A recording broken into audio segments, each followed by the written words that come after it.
ఎడారిలో సెలయేర్లు జనవరి 24. తన అరకాలు నిలుపుటకు దానికి నల్ల పావురమునకు స్థలం దొరకలేదు గనక ఓడలోనున్న అతని యొద్దకు తిరిగి వచ్చెను. సాయంకాలం అది అతని యొద్దకు వచ్చినప్పుడు త్రుంచబడిన ఒలీవ చెట్టు ఆకు దాని నోట నుండెను. ఆదికాండము 8వ అధ్యాయము 9 నుండి 11 వచనములు. మనకి ప్రోత్సాహాన్ని ఇవ్వకుండా ఎప్పుడు తొక్కిపట్టి ఉంచాలో, ఎప్పుడు సూచక క్రియనిచ్చి ఆదరించాలో దేవునికి తెలుసు. ఏది ఎలా ఉన్నా ఆయన మీద ఆధారపడడం అన్నది ఎంత ధన్యత. ఆయనకి మనం జ్ఞాపకం ఉన్నామనే రుజువులేమీ కనిపించినప్పుడు ఇదే మన కర్తవ్యం.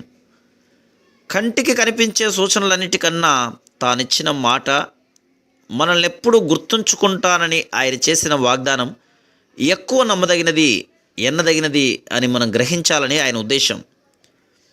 ఆయన ప్రత్యక్షమైన సూచన పంపితే అది మంచిదే. అది లేకుండా ఆయన్ని నమ్మిన మనం, అది కనిపిస్తే రెట్టింపు ఉత్సాహంతో ఆయన్ని స్తుతిస్తాం.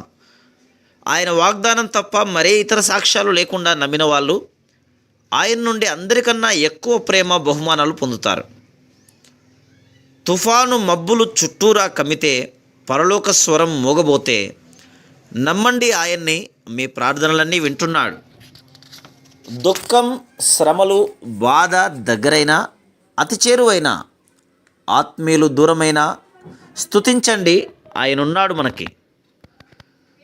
దారి కష్టమైన, బ్రతుకు నిష్ఠూరమైన, భయంతో మన కళ్ళకి మసకలు కమ్మిన, చెంతనున్నాడు, చేతిలో చేయి వేయండి.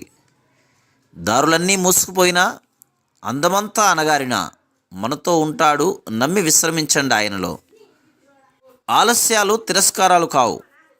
మన ప్రార్థనలన్నీ ఆయన రిజిస్టర్లో రాసుకుంటాడు.